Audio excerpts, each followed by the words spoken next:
Hello and welcome to the first episode of Goldust Circle Podcast. Very excited to announce our guest this morning. So this is a very special guest who is a equity release advisor and also a mortgage advisor for over 50. So if you know you are over the age of 50, know anyone who's over the age of 50 who is interested in later life lending, this is a conversation to tune into. So tune into the podcast, like, share, subscribe, share the podcast to as many family members as you know. The information shared in this podcast represents the personal views and experiences of the speakers and is provided for general information and educational purposes only. Although our guest is a qualified professional, nothing discussed should be taken as personal, financial, legal, or investment advice. Listeners are encouraged to seek independent, regulated advice that considers their individual circumstances. Goldust Circle does not accept liability for actions taken based on the content of this episode. Hi, welcome to Goldust Circle Podcast. We have a very interesting individual guest today who will be speaking to us about later life lending. We're very happy about this podcast today because we want to go down into the nitty-gritty of later life lending and what it is like to lend or to get a mortgage over 50. And I know it's a very interesting conversation and I'm very happy to go into that today. Now, before we start, I'll just go over to our guest, Robert White. And can you start by telling us about your background and what inspired you to go into later life lending? Okay, so I started off as a restaurateur years ago. When I was about 17, went into catering. And unfortunately, during the recession, business dropped off and things went a bit pear-shaped. And didn't work out. So eventually I got out of that business and fell into, didn't know what to do, so I did a complete change of direction. And I started to study as a financial advisor, a wealth advisor. 31 years ago that was. And I've not looked back since. I love doing it. I love helping people purchase their home. Used to do life protection and wealth advice, but then I started specialising in only mortgages and protection. And then 16 years ago, I passed the exams for later life lending, equity release. And very slow back then. Not many people had heard about it, had a very bad reputation. Then it's been more regulated, very strictly regulated since then. And I just specialise in later life lending, retirement interest only mortgages, and lifetime mortgages. I don't give advice on home reversionary schemes because that's giving up ownership of your property. With later life lending and equity release, you are always going to be the owner of the property. So I went into it because... Which is very good, flexible for people. Absolutely. I wouldn't want to give up ownership of my home. No. It suits some people, but very small amount. There's not many people where that's suitable, and if it is suitable for them, and I'll refer them over to a company that gives that advice. I don't give that advice. But I've been doing it 31 years as a mortgage broker, but specialised in the last 16 years as later life lending. And as I'm now getting older, and I didn't want to retire. And I enjoyed doing what I'm doing. I just specialise in later life lending now. So those are the type of clients that come to you for advice. And so when they come to you for advice, what stage are they usually at in They're normally at the stage they need help with their mortgage for one reason or another. Everybody's circumstances are completely different. And they don't know where to go, or they've been declined by the high street because they don't meet the high street criteria. Because of age, because of income, because of credit history, for whatever reasons. Now, most people are over the age of 50, 55, have got a lot of equity in their property, massive asset. So they use that asset to remortgage, to release funds for their retirement, many things, to adapt their home, to pay for their care fees. To pay for the cost of living, because as you know, lots of people are struggling with the cost of living. And you've got that asset which you can release the money from slowly, as much as you need at a time. and you can draw it down as you need it, or you can take it as a lump sum, or you can take it as both. So people use that asset to give themselves a better life. Of course, yeah. So what would you say is the most rewarding part of all of this? Like, why do you do this? I enjoy doing it. I enjoy seeing people's faces when I tell them I can help them. Yeah. I had a lady that lived in a little tiny flat, no garden, just a balcony, and she always wanted a house, but she couldn't afford it. So I went to see her, and the flat, she'd bought it as a right to buy years and years ago. So there was a lot of equity in the property. So we released some of that equity. She had a little bit of inheritance from her late mother, estate, and we also took the money from an equity release product. Put the three together, and she was able to buy a £450,000 property, semi-detached with a garage. That's amazing. She retired. She had little income, which wouldn't have met the affordability in the high street. No. In addition to that, because we only released the equity from her current property, she was able to do that as a buy-to-let and get an income from it towards her pension. Oh, that's so good. So she had a pension. She wasn't old enough to get a state pension, but she will get that shortly. And she's got the house, 3-bedroom with a garage, and she's very pleased that we was able to do that. And you wouldn't have been able to do it in any other circumstances. Yeah. It was because... Yeah, I know obviously people who are maybe under 50 in their early stages, the process of applying for mortgage is different. So how does it feel for someone over 50 applying for mortgage? I mean, how does that process look like? Well, over 50s, you don't necessarily need an income. Okay. What I would do is sit down with the client and do a thorough fact find to look at where they are, what their circumstances are, what their income is, their assets, and look at where they want to be. And then we go away and work out a solution to meet them needs. Can't always tick every box, but I do my best. No. But that's how the process works. We don't just I sit down and have a long meeting with the client, and their families are involved because they're over the age of 50, 55, and the mortgage may not be paid off during their lifetime. Depends on their circumstances. And in that case, then it's best to get the family involved so they know what to expect when the parents pass away. You can always leave inheritance for your family. You can ring fence part of the value of your property and leave it to your family, so you don't use that as part of the equity release. Yeah. And the products are flexible. Okay.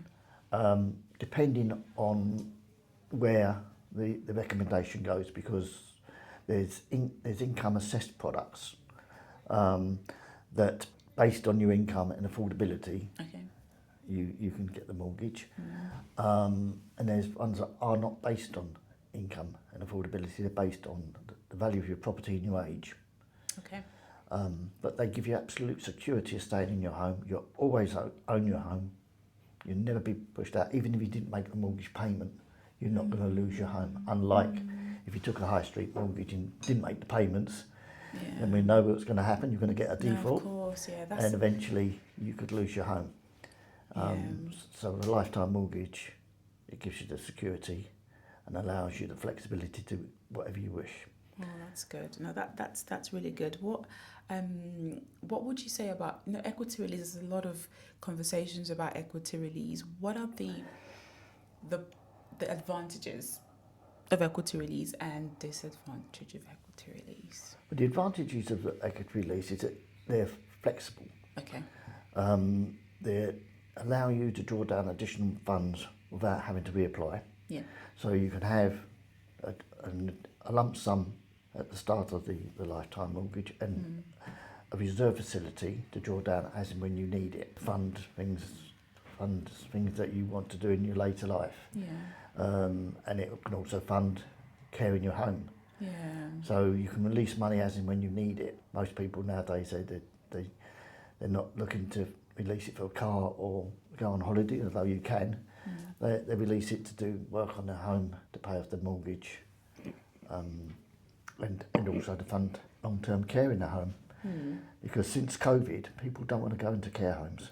No. They want carers to come to them and look after them in their home, and to adapt their home as well, so they can carry on living in their home rather than go into a care home and give up your independence. Yeah. What's your own personal opinion about that care homes, care fees, and? I don't like care homes. My parents both ended up in a care home. In my opinion, you're like a prisoner because you can't just go out your front door and come and go as you wish. You've got to have meals when they say. You can't have your pets. You've got to have visitors when they say. So you lose all your independence and you lose your home still because they still put a charge on your home to pay for the care fees. So I'd much rather people have control of that and release the money.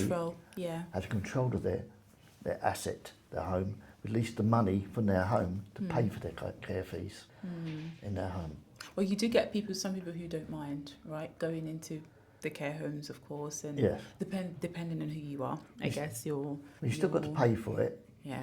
If you've got assets over £23,500, you still got to pay for the care in the care home. Yeah. So they're going to then put a charge on your property, deferred payment, and when you pass away, they sell the home to pay for the care fees. Yeah. The way I would rather do it is keep control of your home and release the money yourself to pay for your care in your own home. Yeah. Domiciliary care. Yeah. Another question for you, Robert. So, obviously, the whole point of Goldust Circle Podcast is just to make sure that people make financial decisions, are well informed about this. So, in your own opinion, how do you think estate planners like myself, later life lending specialists like yourself and financial advisors can help people in terms of financial goals and inheritance planning and just making sure that they leave enough for their own children and take care of themselves as well?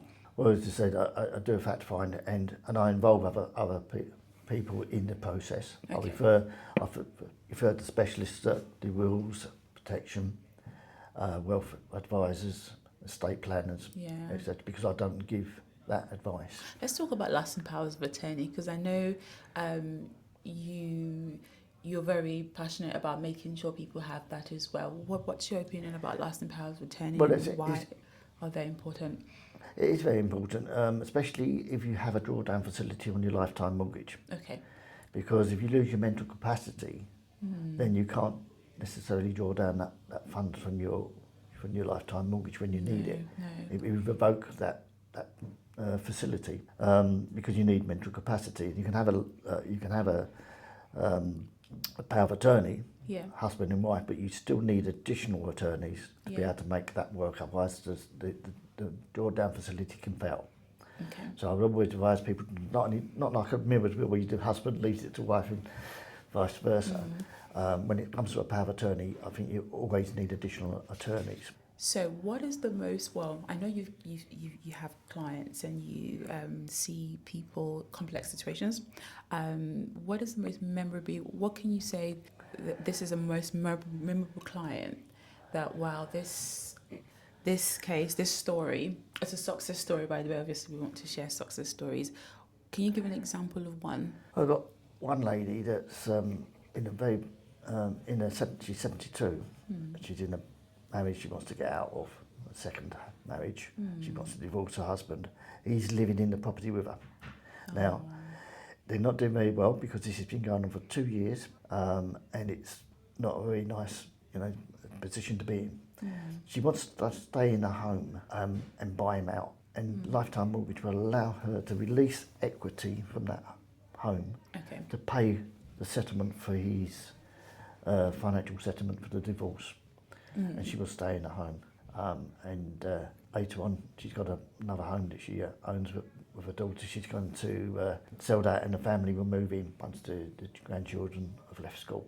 Okay. So she's got a plan, like in the next 5 years, for that to happen. And that's the sort of thing you can do because when you get older and your family left home, that's sometimes when marriages break down. Yeah. And people want to go their separate ways. And a lifetime mortgage can help plan that. If it's not to stay in your home, it will release equity to be able to buy another home. So you can go your separate ways and split up your financial circumstance. Yeah, that's good. That's good. So, what does when you hear the word protecting legacy, what does that mean to you personally? Protecting legacy. Protecting legacy, giving you a security of staying in your home, giving you the security of knowing that you're still going to leave some inheritance to your beneficiaries. Yes. That you're not giving up your home. Yeah. It's you're still on the title deeds. That's what it means to me. Yeah.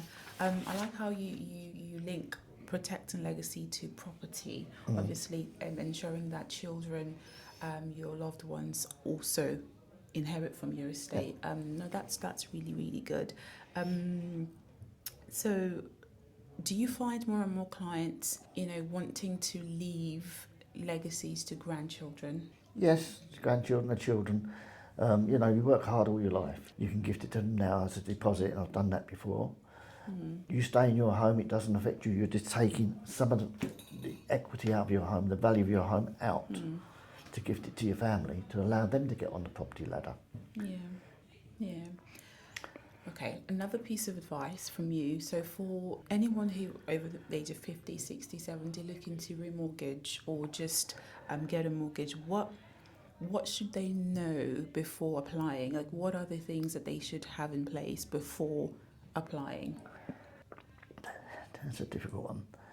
Obviously all the documents that we need, because you have to do the same procedure as you do with a high street mortgage. You have to identify people, we have to look at their income and then expenditure the same way, because once I've gathered all the facts, it's not necessarily going to be a lifetime mortgage. It could be a retirement interest only mortgage. Initially is better for them. So that could change. So initially they may come to you wanting something, but they may end up getting what's best for them. Absolutely. Yeah. I mean, I work with honesty and integrity to do the best for my clients. I make the recommendation and I take that very seriously. I'm not doing what's best for me, I'm doing what's best for the client. Yeah.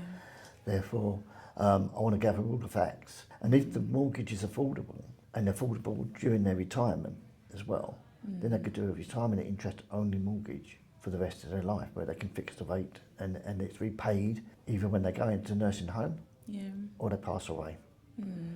And that can sometimes be a better outcome for the client than doing a lifetime mortgage. That's true. What about clients who have debts, for example? I mean, everything's just in a mess. Yeah. They don't know the next step to take, financial pressure, and in this age, I mean, it's not something you need to be worrying about at that age. No. So what advice would you give to them Well, managing debts? If they're over the age of 50, Yeah. 55, then source a lifetime mortgage advisor, a later life lending advisor, because there are solutions. People that are struggling to pay debts, you can put that onto a lifetime mortgage and not have to pay it if you wish. Or pay a lower amount, choose an amount that's affordable, so you can release some, reduce your expenditure to allow you to live more comfortable.